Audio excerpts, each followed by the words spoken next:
Okay. So the next question, Wallace line is an imaginary boundary that separate distinct faunal region of Asia and Australia. सही, कल यही पढ़े थे हम लोग. And second, the Wallace line was proposed by the Alfred Russel Wallace after observing significant difference in species composition between nearby islands. ठीक है. यहाँ due to this diversity and variation हमें क्या देखने को मिला?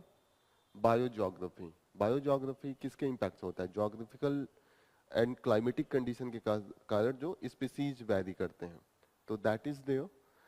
तो एक उन्होंने एक लाइन ड्रॉ किया दैट वाज कि पहले उन्हें लगा था ओशियन में ही होगा, लेकिन बाद में जब वो इंडोनेशिया में भी घूमे तो उनको लगा कि इंडोनेशिया में भी रीजनल वाइल्ड डिफरेंस है विद द स्पीसीज, क्योंकि अलग अलग कंडीशन था. तो दैट्स वाई द रीजन कि उन्होंने वॉलेस लाइन उसी को डिफाइन किया. तो दोनों सही है. एंड सेकंड जो है वो एक्सप्लेन भी कर रहा है, क्योंकि डाइवर्सिटी यहाँ पे significant difference in the species composition between nearby island. तो वो यही डिफिनीशन दिया था. तो the correct answer will be D, B. दोनों करेक्ट है और ए का करेक्ट एक्सप्लेनेशन रीजन कर रहा है. Next question.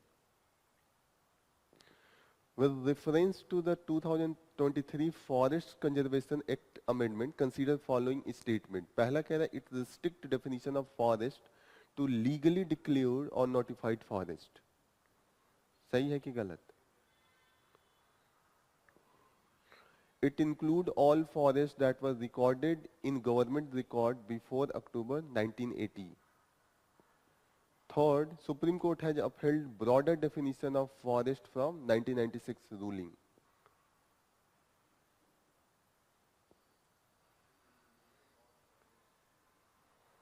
कल एनालिसिस था, न्यूज एनालिसिस इसी पे. क्या कल का न्यूज था? ये दिया था कि गोदावर्मन वर्डिक्ट है 1996 वाला. गोदावर्मन वर्डिक्ट में सुप्रीम कोर्ट ने कहा कि जो फॉरेस्ट का डेफिनेशन होगा वो डिक्शनरी डेफिनेशन होगा. डिक्शनरी में फॉरेस्ट को कैसे डिफाइन करता है? Large number of tree and canopy, यही होता है. गवर्नमेंट ने जो अभी अमेंडमेंट किया है 2023 में, उसमें वो लिखा है कि जो गवर्नमेंट डिफाइन करेगा, नोटिफाइड करेगा अपने जो उनका गैजेट न्यूज़पेपर है, वही फॉरेस्ट माना जाएगा. तो ऐसे में है कि गवर्नमेंट को जहाँ पे डाइवर्ट करना होगा उसको फॉरेस्ट वो डिक्लेयर ही नहीं करेगा.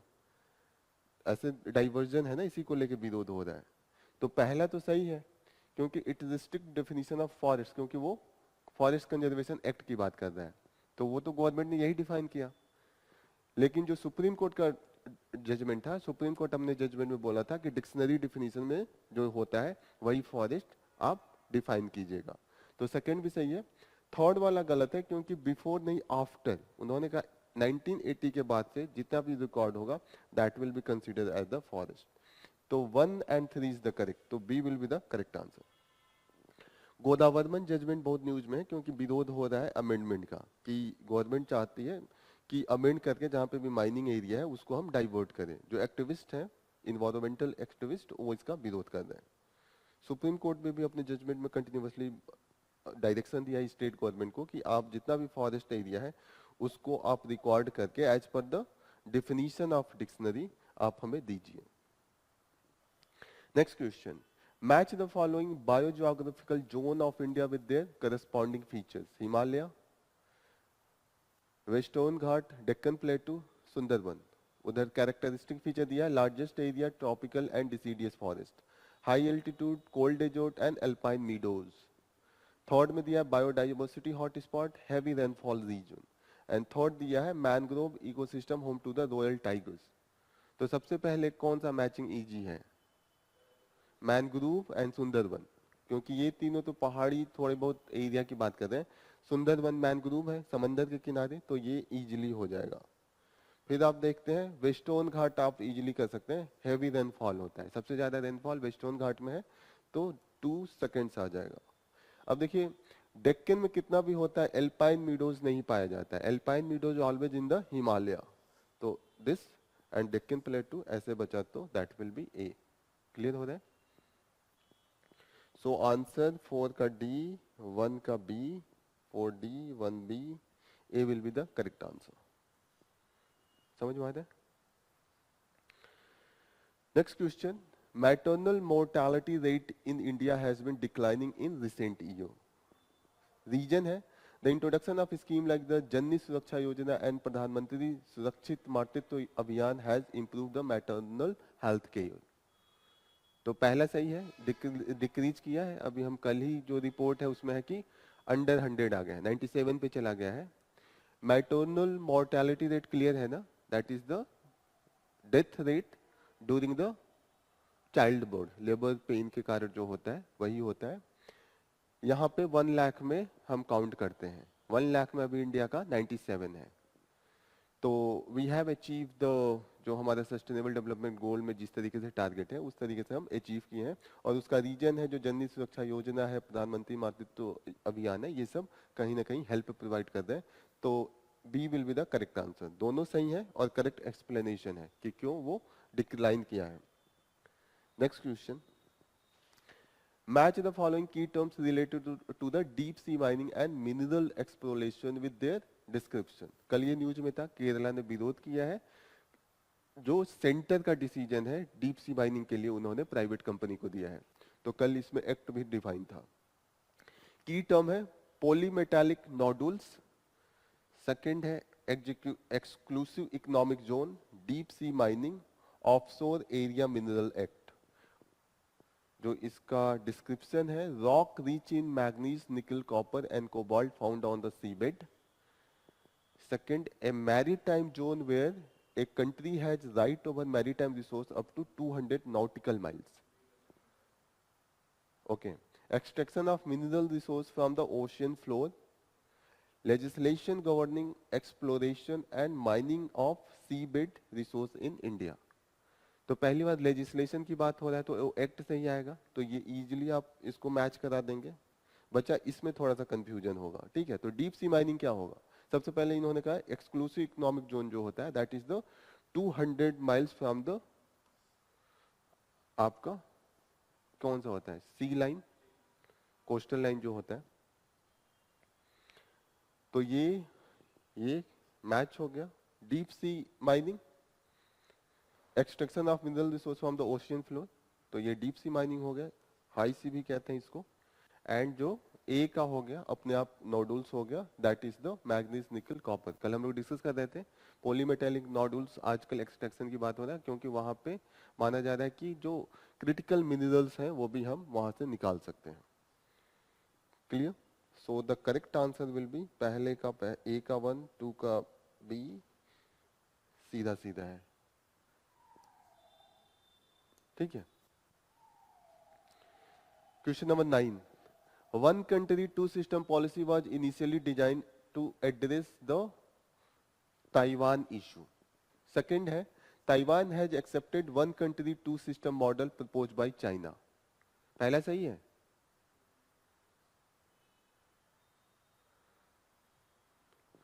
वन कंट्री टू सिस्टम का मतलब क्या हुआ बताइए आप. कल बता तो रहा था.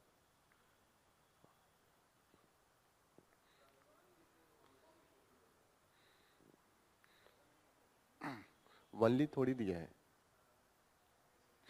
ताइवान का इशू है, अगर वनली दिया होता तब गलत होता. क्या है one country to system?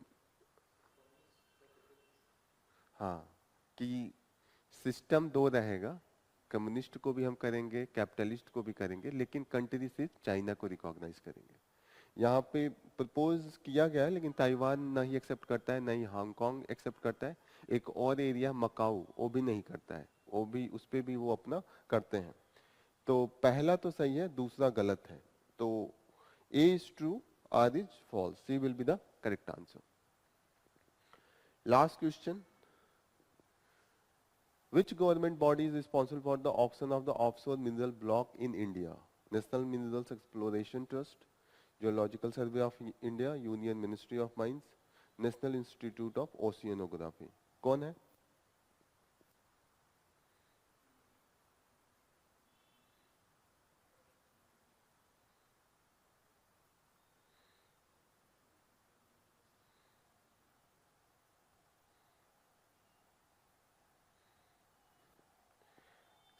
Simple सी बात है, यूनियन मिनिस्ट्री ऑफ माइंस ही है, डायरेक्ट वही करती है, गवर्नमेंट के थ्रू ही ऑक्शनिंग प्रोसेस होता है, ये ऐसे ही दिया हुआ था। ठीक है, मेंस का लिखा है आंसर, किसी ने लिखा है? नहीं लिखा?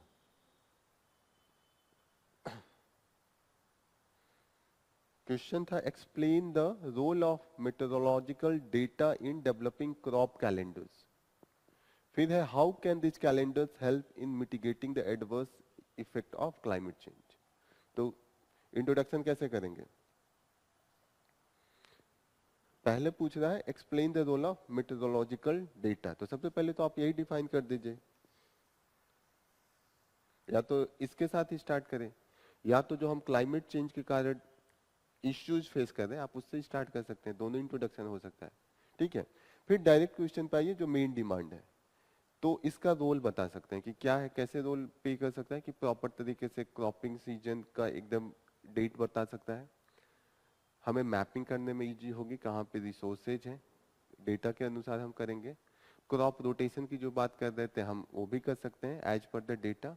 ठीक है, और अगर हमें कुछ चेंज करना है डिसीजन अपना, तो वो भी हम अगर मेट्रोलॉजिकल डेटा टाइम पे अवेलेबल हो तो हम कर सकते हैं। ठीक है, तो यहाँ पे हो सकता है how can this calendar help in mitigating adverse impact. तो एडवर्स इम्पैक्ट क्या क्या हो सकता है? फूड सिक्योरिटी को लेके हो सकता है, जो पेस्ट अटैक, ये सब चीजें हो सकती हैं, ड्रॉट कंडीशन हो सकता है, ये सब मिटिगेट हो सकता है अगर हमारे पास प्रॉपर डेटा हो। तो यहाँ पे one by one you have to bring कि एक्यूरेट पहले तो फॉरकास्टिंग हो सकती है कि कब हम सोइंग सीजन होना चाहिए, कब उसका हार्वेस्टिंग होना चाहिए। रिजिलियंट क्रॉप वेरिएंट की बात हो सकती है। Then we can discuss about the irrigation and soil moisture management हो सकता है कि कब इरिगेशन करें कब नहीं करें। And then we can go with the crop calendars help mitigating climate. अब यहाँ पे एग्जांपल इन्होंने दिया है कि स्टबल बर्निंग का इश्यू जो है, paste and disease management, all this will be, आप सबको क्या कर सकते हैं वन बाय वन एक्सप्लेन कर सकते हैं with the examples. You can conclude कि सबसे ज्यादा दिक्कत यह है कि हमारे पास इंफ्रास्ट्रक्चर ही नहीं है और एक्यूरेसी भी नहीं है। अभी तो हम बारिश का भी नहीं एक्यूरेट कर पाते हैं, अभी आज कल का नहीं कर पाते हैं, बहुत बाद वाला फ्यूचरिस्टिक तो नहीं है हमारे पास, तो ये हमें कहीं ना कहीं देना पड़ेगा। ठीक है।